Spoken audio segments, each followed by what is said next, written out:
Salut à tous une fois de plus, c'est toujours le Fredja, toujours par la manifestation de la grâce au Loba, par l'enseignement mandaté Zoulassan. Donc, toujours dans la continuité des exhortations et des messages, nous allons plonger une fois de plus dans Kalatan Dimsi, donc le code révélé de la Bible authentique. Donc, c'est le livre mystérieux, pour préciser encore un peu plus. Nous allons entrer ici dans le livre de Berlababounia. Donc, Berlababounia, ce sont les proverbes qui symbolisent ici la sagesse. Qui a écrit Berlababounia? C'est l'un des puissants hommes de Loba, connu sous le nom de Monmon. Monmon, c'est son véritable nom, mais dans les Bibles classiques, ils l'ont appelé Salomon.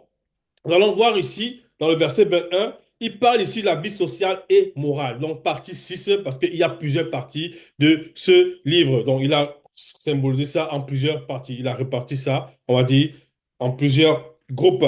Donc, ici, nous sommes dans la partie 6 la vie sociale et morale. Chapitre 21, comme on l'a dit de Berlaba Mounia, Proverbe. Verset 1, voilà ce qu'il est dit. L'esprit du roi initié est comme un ruisseau que le verbe de l'Oba dirige et dirige là où il veut. Point. Donc, on relit ici l'esprit du roi initié. Vous voyez, on parle de l'esprit d'un roi initié. L'esprit du roi initié est comme un ruisseau que le verbe de Loba dirige là où il veut. L'esprit du roi initié. Donc, on doit comprendre ici que le verbe dirige l'esprit du roi initié. Donc l'esprit du roi initié, pourquoi? Pourquoi le roi initié? Déjà, qu'est-ce que ça symbolise le roi? Qu'est-ce qui symbolise plutôt un roi initié? On va aller ici dans le livre de Moula Ngwedi. Dans Moula Ngwedi, toujours dans Kalatan Dimsi, Moula Ngwedi, on va lire à partir du verset, Moula Ngwedi chapitre 8, à partir du verset 2. Donc ici, cette partie-ci, il a intitulé ça, Il est sage d'obéir au roi initié. C'est toujours un livre de Monement, donc l'Ecclésiaste, dans les paroles du sage connu, parce que Monement lui-même, il était terriblement avancé dans la sagesse. Donc, dans le verset 2 du chapitre 8, voilà ce qu'il dit. Je te dis, observe les ordres du roi initié, et cela à cause du respect que tu as pour le verbe de Loba. Point, vous voyez? Et dans le verset 3, il dit, ne te hâte pas de t'éloigner de lui, ne te hâte pas. C'est-à-dire qu'il donne le conseil à une personne de ne pas s'éloigner, ne pas se hâter de s'éloigner d'un roi initié.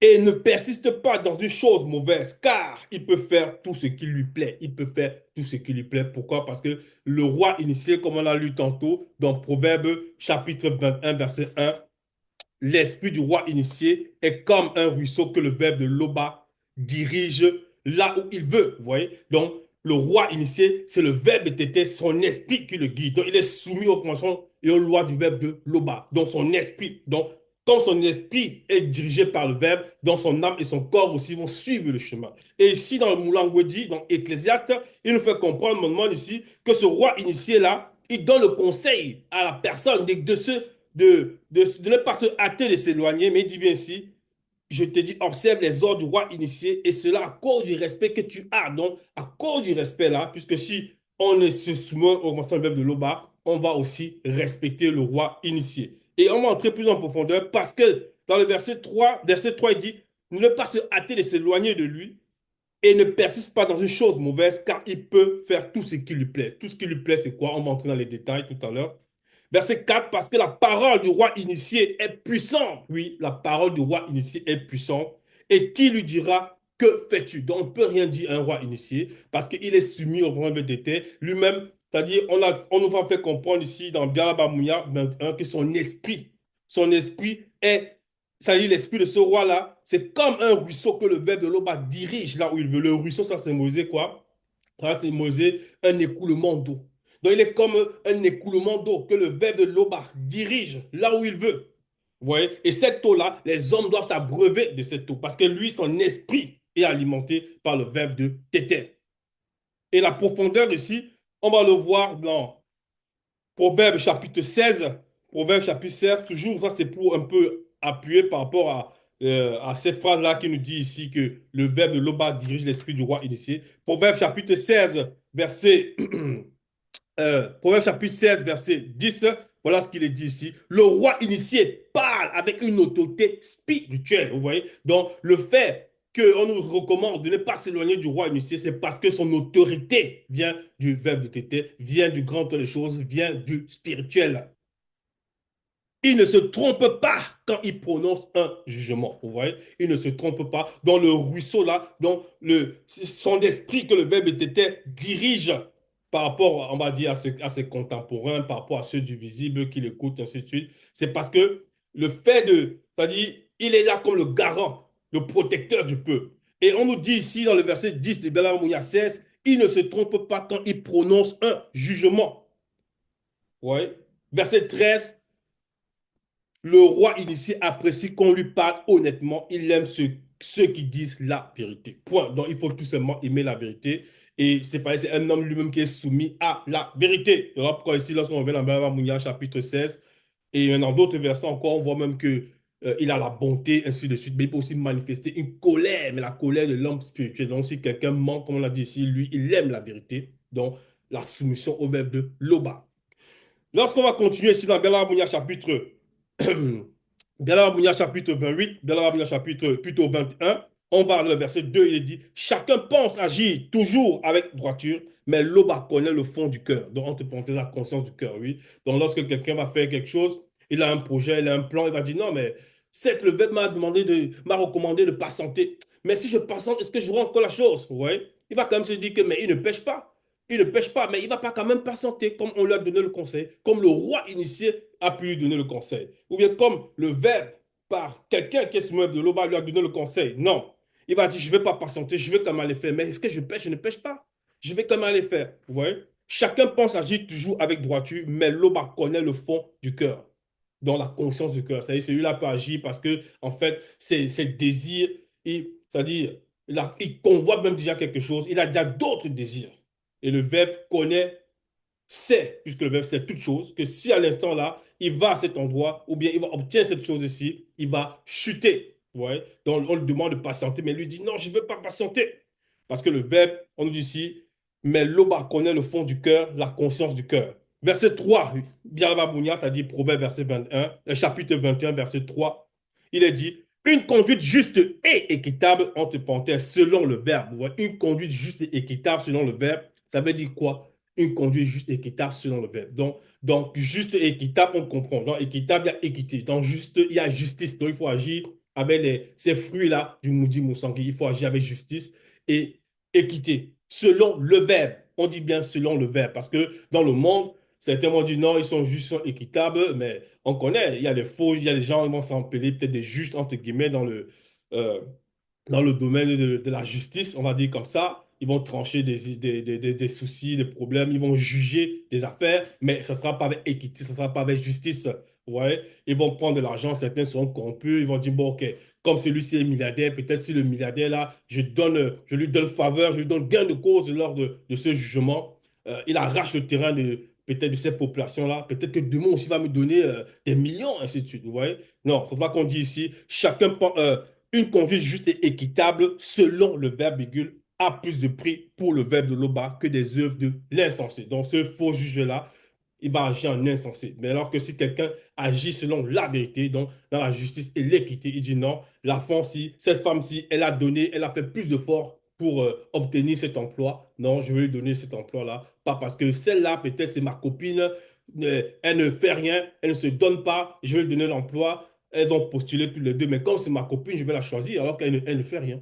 Celle-ci, elle s'est donnée, elle a travaillé, elle a donné le maximum qu'elle pouvait, elle a même la meilleure note, alors je lui accorde cela. Donc c'est ça en fait ici. On nous dit, ah, une conduite juste et équitable a plus de prix pour le verbe de l'Oba que les œuvres de l'insensé. Point. Verset 4. Le regard hautain et l'esprit orgueilleux, voilà ce qui manifeste le péché des méchants. On relit verset 4. Proverbe 21, verset 4, le regard hautain et l'esprit orgueilleux, voilà ce qui manifeste le péché des méchants. Le regard hautain, parce qu'il y en a, dès qu'ils ont une certaine position, ils deviennent hautains. Ouais, ils manifestent l'arrogance, ils manifestent l'orgueil. Et on nous dit ici, ce regard-là est l'esprit. Vous voyez, l'esprit orgueilleux. C'est-à-dire que leur esprit est contaminé par l'orgueil. Donc la personne, elle ouvre la brèche, elle fusionne avec l'orgueil. Vous voyez? Donc, avec le démon même d'orgueil. Ici, le regard hautain et l'esprit orgueilleux, voilà ce qui manifeste le péché des méchants. Donc, lorsque la personne est orgueilleuse, elle va manifester des péchés. Elle va dire non, ceux-là, ils sont rien du tout. Ils ne peuvent rien m'apporter, je vais les écraser, ainsi de suite. Et la personne va manifester, on va dire, beaucoup d'injustices, par exemple. Ouais, beaucoup d'injustices. Et ça peut être même dans les familles, ça peut être même dans les couples, ainsi de suite. Genre, peut-être l'époux, il va dire, ou bien l'épouse, voilà, elle va dire à son mari, peut-être non, t'as pas bien agi, ainsi de suite. Mais lui, dans son arrogance, dans le fait d'être hautain, vous voyez, parce que beaucoup dans le monde, c'est comme ça qu'ils font. Des hommes qui sont dans le monde, ça dit qu'on dit dans le monde, ça veut dire les personnes qui sont pas son de l'Oba. Il va être arrogant, il va être orgueilleux, il va être hautain vis-à-vis de son épouse. Et le fait maintenant qu'elle va essayer de lui faire comprendre qu'il a mal agi, il va peut-être frapper sur elle, ainsi de suite. Il va ouvrir des portes, donc il va pécher. Il va pécher. Maintenant, par rapport à l'orgueil, il faut comprendre quelque chose aussi. On dit bien ici, le regard hautain et l'esprit orgueilleux, voilà ce qui manifeste le péché des méchants. Maintenant, quelqu'un peut ne pas avoir des portes et il est néanmoins attaqué par le monde occulte qui va représenter l'orgueil. Donc, comme on l'a dit, il y a les démons d'orgueil, mais il y a aussi même euh, à un autre degré encore, mais là, c'est pour les personnes qui sont initiées, un autre degré. On va prendre peut-être l'exemple ici de le puissant apôtre connu sous le nom des Sombers. Bon, dans les Bibles classiques, il l'a appelé Paul de Tarse, mais son vrai nom, c'est Essombert. Lui, c'est-à-dire, il a eu reçu une attaque violente par rapport à l'orgueil. Parce que le monde occulte sait que la porte de l'orgueil, là, elle entraîne beaucoup dans la chute, dans le péché. Vous voyez? Et on va voir un exemple ici, rapidement, dans l'ancien livre des Sombers, en parlant de lui. Donc, il faut comprendre ainsi que pour lui, ça n'a rien à voir avec ce qui a été dit, qui a dit rien à voir par rapport, puisque ici, on l'a lu dans le verset 4, il s'agissait ici des méchants. Donc, on dit ici, le regard hautain et l'esprit orgueilleux. Voilà ce qui manifeste le péché des méchants. Mais Essombel, lui, c'était un initié en chef consacré au moment où il parle ici. Donc, on va voir quand il dit au moment par rapport au passage qu'on va lire. Donc, et Sombel chapitre 27, verset 7, il est dit, à cause de l'excellence de mes expériences hautement spirituelles, à cause de l'excellence, dont lui, il était excellent. C'est-à-dire, il était dans les fréquences excellentes, très élevées. Hautement spirituel, un, ici, il continue, il dit, un Namuloloma Munglane, c'est-à-dire un ange déchu du deuxième ordre de Satan, le Moudima Bobé, mauvais esprit, chargé d'introduire spirituellement l'orgueil dans tout initié, c'est spirituellement attaqué à moi. Vous voyez? Donc, dans le monde occulte, ils ont les catégories aussi. Et cet ange déchu-ci, il est chargé d'introduire l'orgueil dans les initiés. Donc, Essombé, c'est un initié là. C'est un initié. Donc, c'est un ange déchu parce que les démons, tout ça, c'est-à-dire, il ne pouvait pas manifester de l'orgueil de lui-même. Et il ne pouvait pas aussi, on va dire, être soumis par les démons d'orgueil. Donc, il fallait qu'un ange déchu du second ordre, qui est chargé d'introduire l'orgueil dans les initiés, vienne vers lui. Mais on sait que plus tard, lui, ce n'est pas qu'il a combattu Dieu, mais le Verbe était l'a préservé parce qu'il a prié contre cet ange déchu-là. Il a prié pour sa protection. Donc, voilà, c'était un exemple ici. Donc, ça, c'est une autre catégorie par rapport à l'orgueil aussi. Mais lui, il a bien dit par rapport à l'excellence de ses connaissances spirituelles. Donc, ils ont le monde occulte à étudier. Ils ont dit, bon, il a trop de connaissances. Si on va, on peut le piéger et il va chuter. Mais il n'est pas tombé dedans parce qu'il n'est pas méchant. Donc, ici, verset 5, Proverbe 21, verset 5, celui qui s'applique à élaborer des plans connaîtra l'abondance. Celui qui agit précipitamment connaîtra la disette. Oui, on nous dit ici, celui qui s'applique à élaborer des plans connaîtra l'abondance. Ça veut dire quoi? Ça veut dire que le plan, ça veut dire la personne structure ce qu'elle a envie de faire. Ça peut être un projet, ça peut être même un souhait de se marier, de se marier avec son épouse qui est dans la parole ou bien son époux qui est dans le verbe, dans les personnes soumises de l'Oba. Donc, il y a une planification, c'est un projet. Et le projet là, on doit soumettre toujours au verbe de l'Oba. Et dans ce projet, il y a un processus. Je veux réaliser, construire une maison, bref, je veux trouver un emploi. Il y a un processus. Le verbe a dit, forme-toi dans ce que tu as envie de faire, sois le meilleur là-bas et va maintenant montrer selon la vérité. Donc, c'est un peu comme ça, on dit ici, celui qui s'applique à élaborer des plans connaîtra l'abondance, donc la réussite. Celui qui agira précipitamment connaîtra la disette. Donc, il y en a qui ne veulent pas attendre, certains qui vont dire je vais tricher, je vais falsifier, bref, peu importe. Ouais. Donc, ils vont pratiquer, ils vont utiliser les mauvais chemins. Verset 6, s'efforcer d'acquérir la richesse par le mensonge, c'est obtenir de la fumée de la part des gens qui cherchent la mort. Donc, on relit ici, Verset 6, s'efforcer d'acquérir la richesse par le mensonge, c'est obtenir de la fumée de la part des gens qui cherchent la mort. Vous voyez, il y en a beaucoup qui vont, des faux pasteurs, on va prendre ce cas-là, ils vont dire que non, ils sont les mandatés, ils sont les envoyés, peu importe, ils vont dire apôtres, comme ça s'appelle là, ils vont dire apôtres de Dieu. Déjà, Dieu, qu'est-ce que veut dire Dieu? Dieu, en réalité, c'est la définition qu'ils donnent eux-mêmes dans les dictionnaires courants, c'est un être supérieur, donc une divinité. Et quand ils disent Dieu, c'est une divinité, un être supérieur. Qui dit être, dit aussi être venu à l'existence. Alors que nous, celui qu'on connaît, c'est Loba. Vous voyez, Loba qui vit inexplicablement hors de toute réalité. C'est le créateur, Loba. Donc on ne va pas dire Dieu, toutes ces choses-là. Ça, c'est dans les assemblées, les fausses assemblées, hautes religions, tout ça. Non. Donc, ces personnes-là vont faire comme ça, les faux pasteurs dans les assemblées ils vont dire non, ils ont été mandatés, ainsi de suite. Ils vont mentir les gens pour avoir la dîme, pour recevoir l'argent. Ouais. Et on nous dit ici, là, s'efforcer d'acquérir la richesse par le mensonge, c'est obtenir de la fumée de la part des gens qui cherchent la mort. C'est obtenir de la fumée de la part des gens qui cherchent la mort, c'est-à-dire eux-mêmes là, c'est les personnes qui sont déjà mortes. Et ceux qui vont les suivre là, ils obtiennent que la fumée. Ils ne vont recevoir aucune sanctification, aucune spiritualité, ils ne peuvent pas être sauvés lorsqu'ils vont suivre ces menteurs qui se font passer pour des pasteurs, des prêtres, ainsi de suite. Donc, verset 7, la violence des méchants les mène à leur perte car ils refusent d'appliquer le droit. La violence des méchants les mène à leur perte car ils refusent d'appliquer le droit. Oui, voilà. Donc, on l'a dit tantôt, on a pris l'exemple. Il y a des personnes, lorsqu'ils veulent obtenir, ils veulent acquérir des choses. Il y a des femmes même, peut-être si elles veulent un homme, elles vont te dire, entre guillemets, elles vont aller voir soi-disant des, ce qu'ils appellent peut-être des marabouts, aussi des guérisseurs, bref, des voyants, ces choses-là, des sorciers, parce qu'en fait, c'est tous des sorciers, ils pratiquent la sorcellerie. Ils vont dire non, donne-moi un produit, je veux faire en sorte que cet homme-là puisse être m'aimer, ainsi de suite, alors que ce sont des poisons. Parce que ces choses-là n'ont pas réellement de l'influence et elles sont déjà dupées, elles sont trompées par ces hommes-là qui abusent de leur, voilà, qui abusent, on va dire, mentalement de ces femmes-là par rapport au fait qu'elles ne sont pas conscientes de ce qu'elles font mais elles vont aller là-bas, elles vont leur donner des poisons aux hommes qu'elles souhaitent avoir, et ces hommes-là vont peut-être, pour certains, peut-être mourir, pour d'autres, vont avoir des maladies, ainsi de suite. Mais on nous dit ici, la violence des méchants les mène à leur perte, car ils refusent d'appliquer le droit. Ils refusent d'appliquer le droit. D'autres encore, ils vont arracher des terres pour ceux qui vont supposer être plus faibles que eux, qui n'ont pas les moyens, qui ne sont pas les moyens de se défendre par rapport à la justice même qu'ils vivent, qu'ils voient dans le monde, ainsi de suite. Donc, c'est ça. Ils sont violents. Quelqu'un peut être violent verbalement par les paroles, par les phrases, ainsi de suite. La violence des méchants les mène à la perte car ils refusent d'appliquer le droit. Le droit, ça veut dire quoi? C'est la droiture. Donc, la droiture, c'est marcher selon la vérité. Donc, c'est le chemin selon la vérité.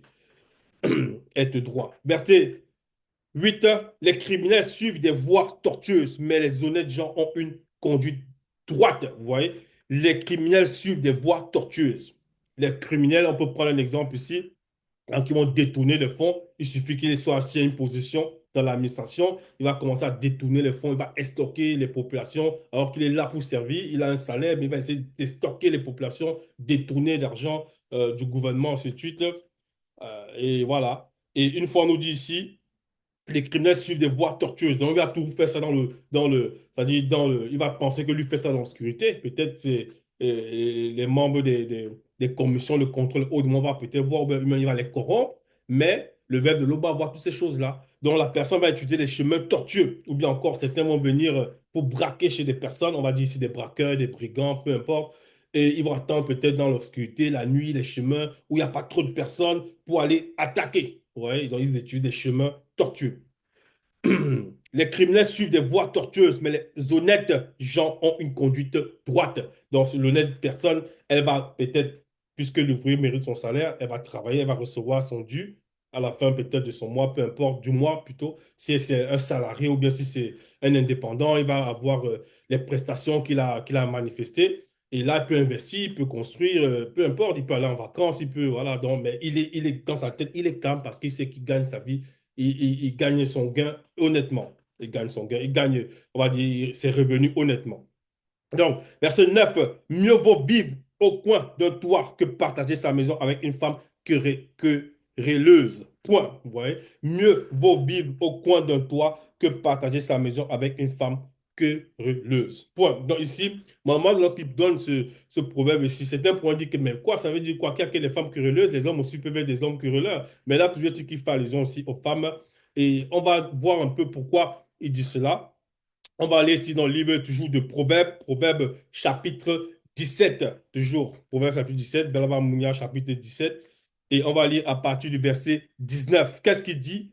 Celui qui aime les querelles, vous voyez, celui qui aime les querelles aime le mal virgule, et l'avare qui élève sa porte cherche la ruine. Point. Celui qui aime les querelles aime le mal. Celui. Dans le dit pas ici la femme ou l'homme, parce qu'il sait qu'un homme comme une femme peuvent aimer les querelles. Mais ici, il dit celui qui aime les querelles aime le mal. Vous voyez? Donc, lorsqu'on revient dans Proverbe 21, verset 9, mieux vaut vivre au coin d'un toit que partager sa maison avec une femme querelleuse, parce que cette femme querelleuse-là, qui est tout le temps en train de se quereller avec son mari pour rien, pour un rien, les prises de tête. En gros, il s'énerve, elle crie, elle fait des trucs, elle aime la querelle. On nous dit ici que c'est une personne qui a déjà, ça dit, elle aime déjà le mal. Vous voyez? Parce que derrière la querelle là, pour ceux qui ont Kalatan Jimsi ou bien encore Kalatan Balé, je vous exhorte toujours à commander ce rouleau. Vous allez dans le livre de Moulanganda, chapitre 3, donc c'est un des apôtres de Dieu qui s'appelle le véritable Christ, au verset 16, vous verrez que là, il donne encore une révélation par rapport à ça, aux disputes. Donc ça va ouvrir la porte aux démons de disputes, et derrière les démons de disputes là, il y aura d'autres fréquences qui vont ouvrir des portes maintenant aux démons du désordre. Et le désordre là, ça va engendrer encore d'autres fréquences, dont les bastons, les bastonnades, les empoisonnements dans les groupes, c'est la chose. Ouais, les tensions tout le temps. Donc, une mauvaise ambiance dans le couple, dans la maison, donc la suspicion. Là, c'est parce que les démons sont déjà installés. Et ça cause là, si on revient dans Biala Babounia chapitre 21, puisqu'il parle ici de la femme querelleuse, ça sera à cause d'elle, parce qu'elle aime le mal. Maintenant, ça peut aussi se retourner s'il s'agit aussi de l'homme qui est dans ce cas-là. Donc, verset 10, Proverbe, verset 21, verset 10, de tout son être, l'homme malveillant désire faire du mal et il n'épargne même pas son ami. Point. Verset 10, Proverbe 21, verset 10. De tout son être, l'homme malveillant désire faire du mal et il n'épargne même pas son ami. Vous voyez? Il y a des personnes, peut-être, ils vont peut-être grandir avec des gens. Il va dire, tiens, non, ça c'est mon ami d'enfance. Il va dire ainsi. Et à un moment dans leur vie, les deux, pour une raison ou une autre, chacun a pris sa direction.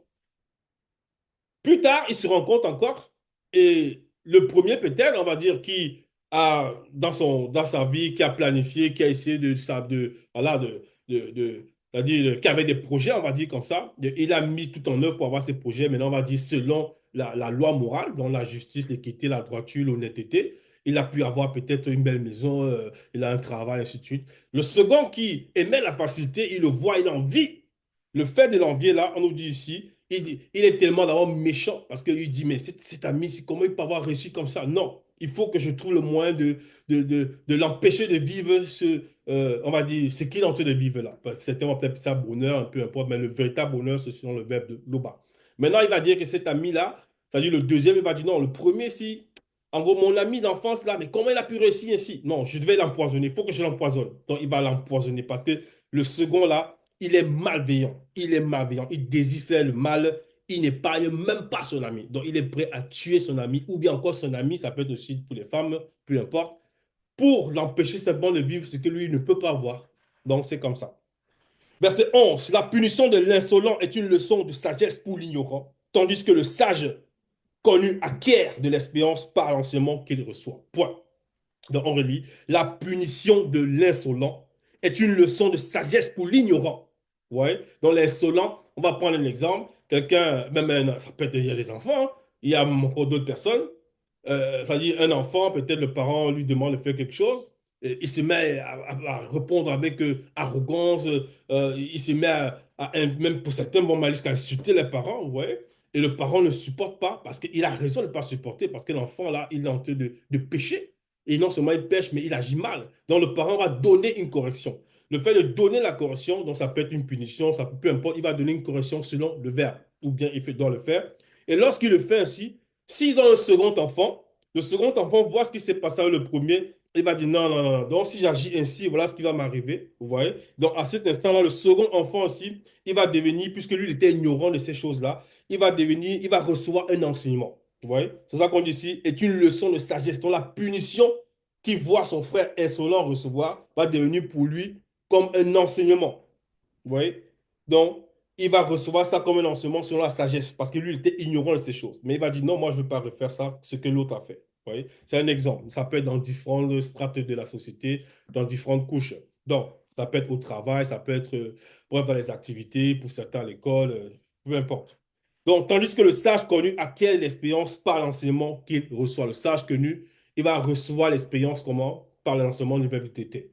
Les témoignages des uns, des frères et sœurs par rapport à leur vécu, ils vont témoigner ce que le verbe apporte dans leur vie, comment le verbe a empêché d'entrer dans certaines fréquences, dans certains pièges. Et lui, le sage là, le sage connu là, il acquiert cette expérience, vous voyez, par l'enseignement qu'il reçoit. En même temps, c'est un enseignement qu'il va recevoir par les témoignages de ses frères et de ses sœurs.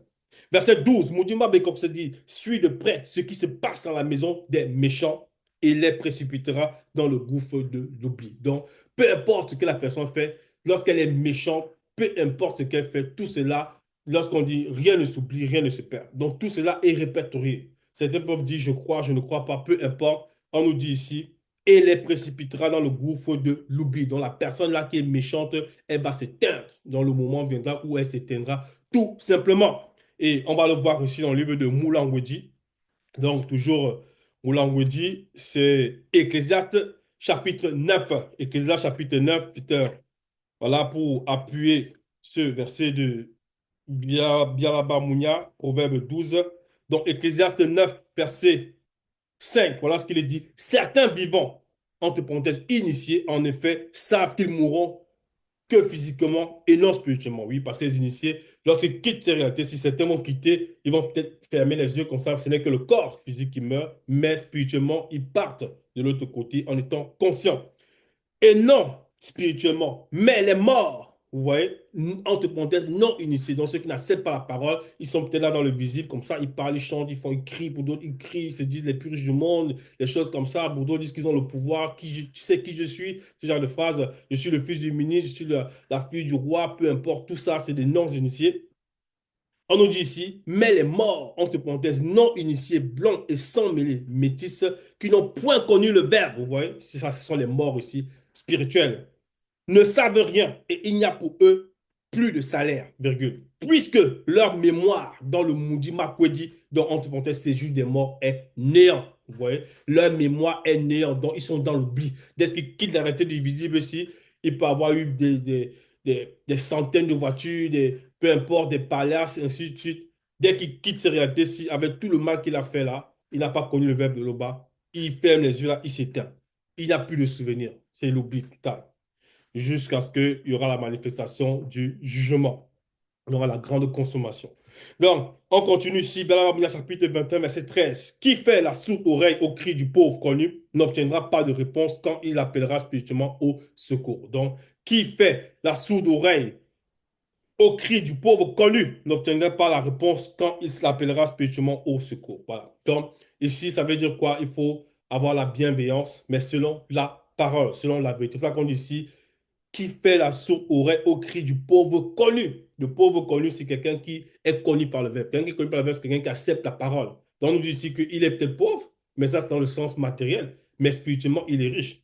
Maintenant, si nous, ou quelqu'un, ou tu, ou bien, bref, ceux qui écoutent la parole l'ignorent, ou bien quelqu'un même qui n'écoute pas, on nous dit qui fait la sourde oreille au cri du pauvre connu n'obtiendra pas de réponse quand il appellera spirituellement au secours. Maintenant, pour appeler spirituellement au secours, il faut connaître aussi comment faire. C'est toujours selon le verbe de téter, c'est là par la prière. Donc, on nous dit ici, il faut écouter, voir cette bienséance-là, cette bienveillance aussi selon, et la bonté selon la vérité. Ça ne veut pas dire que dès qu'on va voir un pauvre en route, ah non, tiens, je vais lui donner je vais lui donner ça, je vais lui donner ceci. Mais si tu lui donnes, et après lui, il s'en tape de ça, en gros, peu importe, il va s'acheter sa drogue, il va s'acheter des choses qui vont l'amener seulement à s'enfoncer, ben, tu n'auras rien fait de. Il faut se poser la question, en fait. Il faut se poser la question.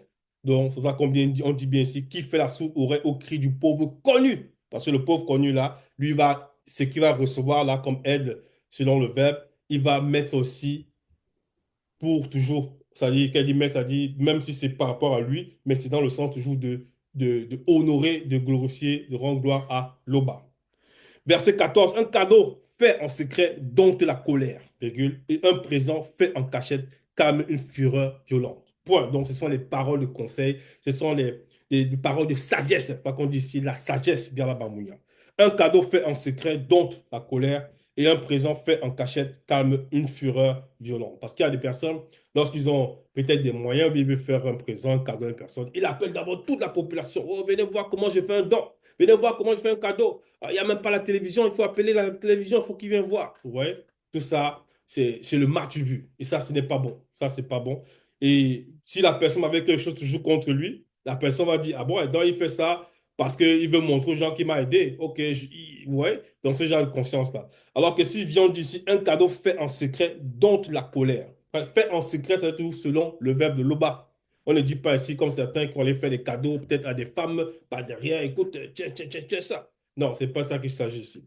Un cadeau fait en secret dompte la colère et un présent fait en cachette calme une fureur violente. Ouais. Donc, c'est de ça dont on fait allusion. Il faut agir avec sagesse, avec humilité. Verset 15. L'application du droit fait la joie de l'homme honnête et frappe d'épouvante le malfaiteur. Aurélie, l'application du droit fait la joie de l'homme honnête. Ouais. Donc, lorsque quelqu'un est honnête et qu'il manifeste lui-même la droiture, la justice, il est content. Il sait que non, j'ai tranché ici en faveur de peut-être entre ces deux messieurs-ci, il y a un peut-être qui a œuvré plus que l'autre. Je ne le connais certes pas. Celui-là, peut-être, je peux l'avoir connu ou peu importe, mais celui-ci a œuvré plus, selon la vérité, ben, je lui accorde ce pourquoi il a œuvré. Donc lui-même, il est fier de ça, d'avoir agi. Par contre, l'application du droit fait la joie de l'homme honnête et frappe d'épouvante le malfaiteur. Donc le malfaiteur, lorsque on dit, il ne peut pas appliquer ici il ne peut pas appliquer le droit parce que lui, c'est un malfaiteur. Il va dire non, il va essayer, il va attendre qu'on le corrompe peut-être pour donner à celui qui n'a rien fait, ou bien il va essayer de voler les terres des autres, ce genre de choses, de convoiter ce qui ne lui appartient pas. Donc ça, ce sont des personnes qui sont déjà qui sont déjà malfaitrices, donc qui pratiquent le mal. Verset 16, un homme qui abandonne tout bon sens ira bientôt tenir compagnie à ceux qui ne sont plus. Un homme qui abandonne tout bon sens, parce que le bon sens, c'est quoi? C'est déjà c'est déjà de vivre la spiritualité. C'est ça le bon sens. Parce que la réalité, à la base, c'est de vivre la spiritualité. Ouais. C'est vivre la spiritualité. Quand je dis à la base, c'est avant la chute, c'est ça, pour qu'il y ait manifestation du nombre connu. Et maintenant, l'enfant connu doit venir uniquement par rapport à ceux qui sont sous mauvais de l'Oba. Un homme qui abandonne tout bon sens ira bientôt tenir compagnie à ceux qui ne sont plus. Donc la personne là, elle va faire ce qu'elle veut, peu importe, elle va vivre, elle va se dire, elle va vivre peut-être 80 ans, 60 ans, 90 ans, pour d'autres vont se dire milliardaires, pour d'autres encore ils vont pratiquer, bref, tout ce qu'on a pu citer bien avant, qui n'honorent pas le de l'Oba, et ils vont s'éteindre, ils vont mourir, et lorsqu'ils meurent là, ils vont rejoindre ceux qui ne sont plus, donc les morts, en gros. Parce que un initié, quelqu'un qui se met de l'OBA, lorsqu'il quitte ses réalités divisibles, on l'a dit tantôt, précisément, même si son corps physique, c'est-à-dire même s'il connaît la mort dans le plan physique, ferme les yeux comme ça, dans le sens spirituel, il est conscient toujours. Ouais, donc ce n'est qu'un déplacement pour lui. Donc il est toujours. Il est. On ne va pas dire ils ne sont plus. Il est toujours. Verset 17. Celui qui aime les plaisirs connaîtra le besoin. Celui qui est soumis au vin mauvais et à l'huile ne deviendra jamais riche. Celui qui aime les plaisirs connaîtra le besoin. Parce que lorsque quelqu'un il veut toujours avoir des choses, mais il va toujours demander, demander. Donc il ne va jamais se rassasier. Ouais. Celui qui aime les plaisirs. Donc il y en a qui vont aimer les plaisirs de la chair, les plaisirs du vin, les plaisirs du jeu. Donc ils vont aller dans faire les jeux, les pratiques, les jeux de hasard, les choses comme ça. Après ils vont tomber, c'est-à-dire, ils vont être soumis maintenant à les démons qui sont derrière ces formes de manifestation. Celui qui aime les plaisirs connaîtra le besoin. Donc, il va toujours ressentir cette envie. Ou bien encore d'autres, encore, c'est des drogues, il va se droguer, des choses comme ça. Tout le temps, il va dire, ah, il me faut ma dose, il me faut ma dose. Et quand on dit les plaisirs, là, ce sont les plaisirs mauvais. Donc, il ne s'agit pas de percer quelqu'un selon le verbe, peut aussi avoir des plaisirs, mais selon la parole.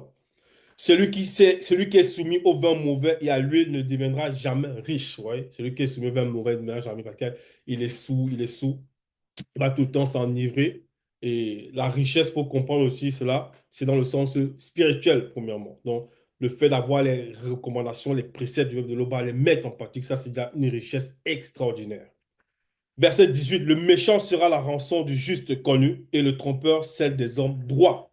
Le méchant sera la rançon du juste connu, virgule, et le trompeur celle des hommes droits. Donc le méchant ici, c'est celui-là qui va pratiquer tout simplement le mal. Vous voyez, donc il y a des gens qui aiment ça. Tuer, voler, d'autres vont violer, d'autres vont braquer, d'autres vont usurper, extorquer, d'autres vont écraser les plus faibles, ainsi de suite. Vous voyez, peu importe la forme de manifestation, on nous dit ici, le méchant sera la rançon du juste connu et le trompeur, celle des hommes droits. Donc le méchant et le trompeur, ils seront la rançon du juste connu et des hommes droits. Maintenant, on nous donne la référence ici dans le livre de Jonas, chapitre 1, verset 13. Dans Jonas, son vrai nom c'est Ngouma. Donc c'est un puissant Mutopéda Moudi qui s'est manifesté en réalité divisible. Et à son époque, il a été envoyé auprès d'un peuple, vous voyez, un peuple dans un territoire connu sous le nom de Difom. Bon. Dans les Bibles classiques, ils ont appelé ce territoire Ninive. C'est une ville qui a été bâtie par le puissant Pasélé. Donc Pasélé, vous, certains le connaissent dans les Bibles classiques sous le nom de Nimrod, ou encore Nemrod, mais son vrai nom c'est Pasélé, qui veut dire résister. Donc bien plus tard, après Pasélé, Gouma sera envoyé dans cette ville-là par rapport aux populations qui vivent, qui étaient soumises à l'influence des démons. Donc les démons, ils ont sorcelé certains, des pécheurs, ainsi de suite. Ils couchaient, quand je dis les démons, il y a les sirènes des eaux, les succubes, les incubes, donc ceux qui pratiquent les couches, les femmes de nuit, donc les maris et femmes de nuit, pour certains, qu'ils appellent dans le visible. Donc, ces démons-là, ils ont initié certains dans la sorcellerie, dans d'autres formes encore de connaissances. Et maintenant, à cause de ça, ces personnes-là, ils sont demeurés dans les abominations. Donc, lorsque le verbe de l'Oba décide d'éradiquer, d'exterminer ces hommes-là non initiés de ce territoire, le verbe a vu néanmoins une rançon. Le verbe ici par mutate d'identité qui guide l'intention des initiés. Vous voyez? Donc, c'est ça qu'on parle ici dans le livre de Ngouma, dans Jonas 1, verset 13. Et la rançon ici, c'était les démons. C'était les démons qui étaient la rançon. Donc, verset 19, Bialamounia 21, verset 19, il est dit, mieux vaut vivre dans un coin désert qu'avec une femme querelleuse et irritable. Point. Vous voyez? Mieux vaut vivre dans un coin désert qu'avec une femme querelleuse et irritable. Le coin désert, ça veut dire que mieux vaut être seul. Mieux vaut être seul qu'avoir une femme querelleuse et irritable. On l'a vu par rapport à la querelle, ce que ça peut provoquer, le mal, ainsi de suite, les portes ouvertes, les démons de dispute, les démons de confusion, tout ça qui entrent dans le couple. Ici, il dit, mieux vaut vivre dans un coin désert qu'avec une femme querelleuse et irritable. Donc, c'est quoi par rapport à l'irritation? On va le voir ici dans le livre de Biala Mounia, chapitre 22, verset 25. Voilà ce qu'il est dit ici.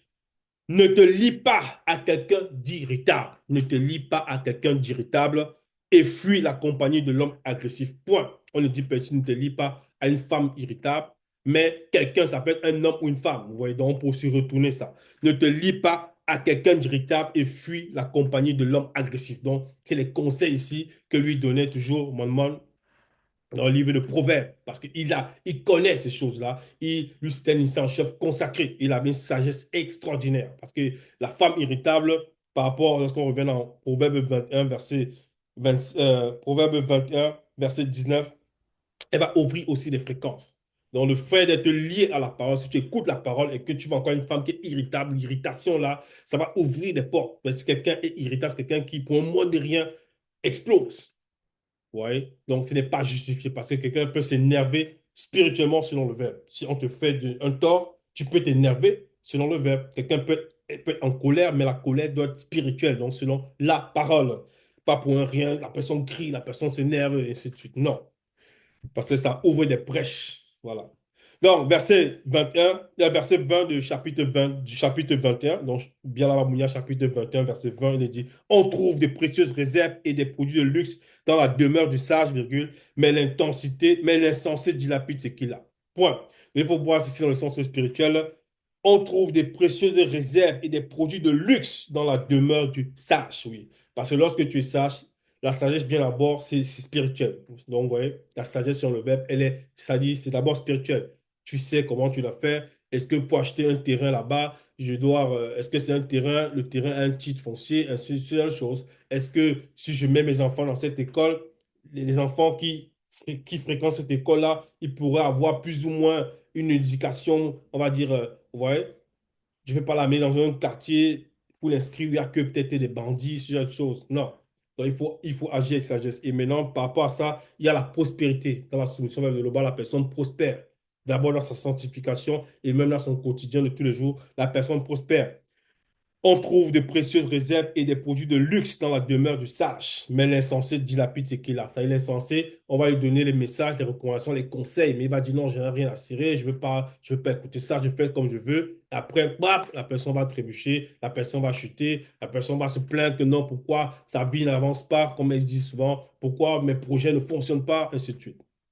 Donc, verset 21, celui qui cherche à être honnête et bon vivra longtemps, il sera traité avec justice et respect. Celui qui cherche à être honnête et bon vivra longtemps. Vous voyez? Même le fait de vivre la spiritualité, ça prolonge encore la vie dans le plan visible. Oui.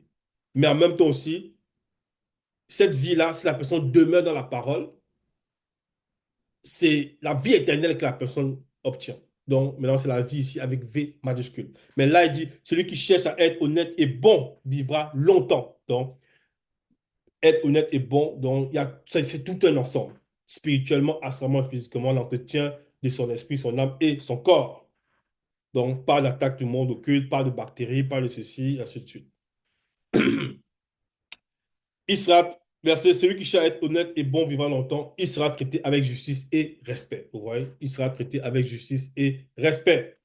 Verset 22, l'initié par sa parole entre dans un temple, entre parenthèses, non, un non-initié, fortement défendu, entre parenthèses, par les démons et abat les fortifications qui donnaient confiance à son habitant. Point. Donc ici, le verset 22 est, est, est très profond. L'initié, par sa parole, entre dans un temple. Et le temple ici va symboliser un non-initié, donc un homme qui n'accepte pas la parole. Donc quelqu'un qui n'est pas soumis de l'Oba. Il va symboliser ça ici. Lorsqu'on dit l'initié, par sa parole, entre dans le temple là, c'est le non-initié. Et la parole, lorsqu'il va dire des phrases, arrête la sorcellerie, arrête la masturbation, arrête la calomnie, arrête le mensonge, arrête, bref, toutes les pratiques là. Donc ces paroles-là vont pénétrer dans ce nom initié. Et les démons maintenant auxquels il était soumis, arrête d'invoquer Jésus. Parce que Jésus, c'est un démon. Du moins, c'est un démon qui se cache reconnu selon le mythe. Ce non initié là, lorsque les paroles là pénètrent, dont les paroles de l'initié pénètrent en lui, elles vont le libérer s'il accepte ces paroles là. Parce qu'il a aussi son libre arbitre. Et on dit ici fortement défendu, dont le temple là, qui répond le non initié, est fortement défendu par les démons, dont les démons vont tout faire. Non, mais si tu laisses Jésus, tu vas aller où? Ils vont lui dire ce genre de phrase. Et il va dire, mais c'est vrai, peut-être si je laisse Jésus, je vais aller où? Non, parce qu'on nous dit ici, l'initié par sa parole entre dans le temps, dans la parole là, le verbe de l'Oba. Ouais, dans Essombé 54, le verbe de l'Oba. On va lire, parce que là, c'est très profond. C'est pour comprendre comment la parole là, comment l'initié ici entre dans le temple par sa parole. Il faut comprendre que derrière ça, c'est le verbe de l'Oba. Donc, on va lire Essombé 54. Et son verset 54, on va lire à partir du verset 17. Car dans le verbe de l'Oba réside aussi le mystère de la vie, avec V majuscule. Point.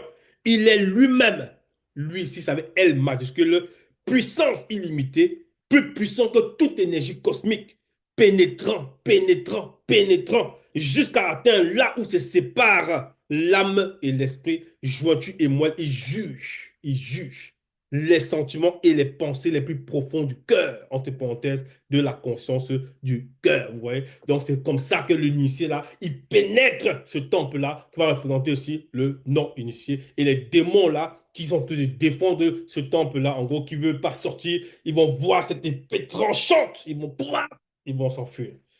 Voilà. Donc, c'est comme ça. On revient ici dans le livre de Proverbe 21, on va aller au verset 23, il est dit, celui qui suivait tout ce qui sort de sa bouche s'évite bien des tourments.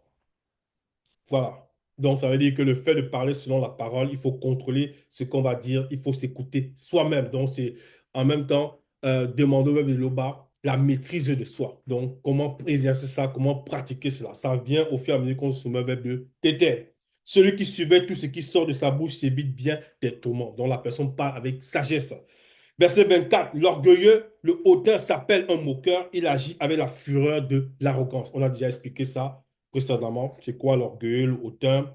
S'appelle un moqueur, il agit avec la fureur de l'arrogance. Oui, parce que beaucoup, ils vont se moquer des gens. Regarde celle-là, il n'a rien, regarde celui-là, il s'adresse à qui? Il sait qui je suis. Donc, avec cette fureur de l'arrogance. Donc, ces phrases sont violentes. Il y a la fureur lorsqu'il prononce ces mots-là.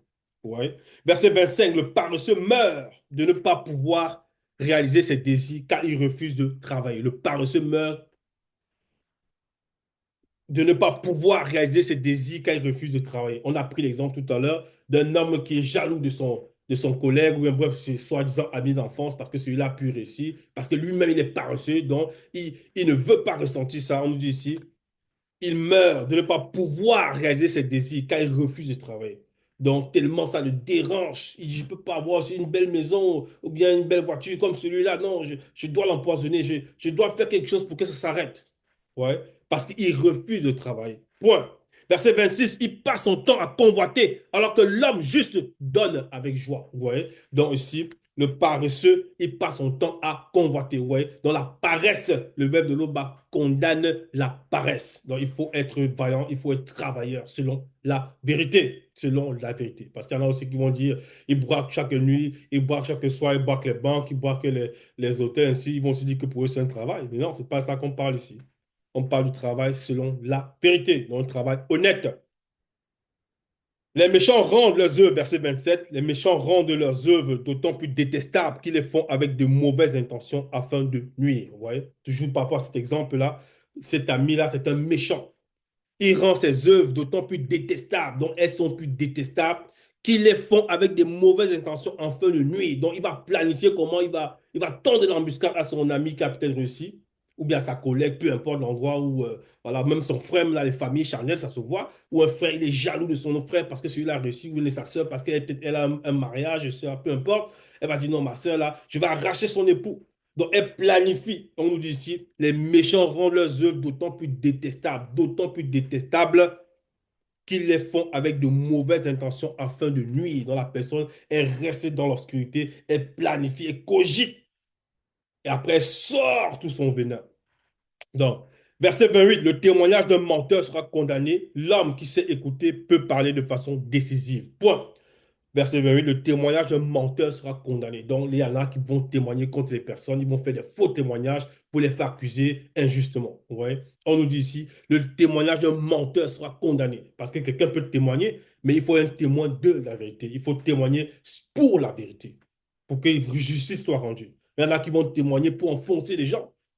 Non? Et même dans l'histoire ici des patriarches, pour ceux qui connaissent, je vous ai à commander le livre de Kalata Mukai Sedi, donc dans la Bible, Cassio l'a appelé Daniel, mais c'est le livre de Daniel, Kalata Mukai Sedi, son histoire, comment il a aidé une matriarche connue sous le nom de Dipaki, qui a été accusée injustement par deux anciens, c'est-à-dire des hommes qui étaient possédés par les démons satyres, dans les, par les Bebana Bodima, Bodima Bobé. Ils voulaient coucher avec cette femme-là parce qu'elle était très belle, cette matriarche-là, mais elle était mariée. Elle n'allait même jamais pratiquer ça avec eux parce que c'était une femme initiée.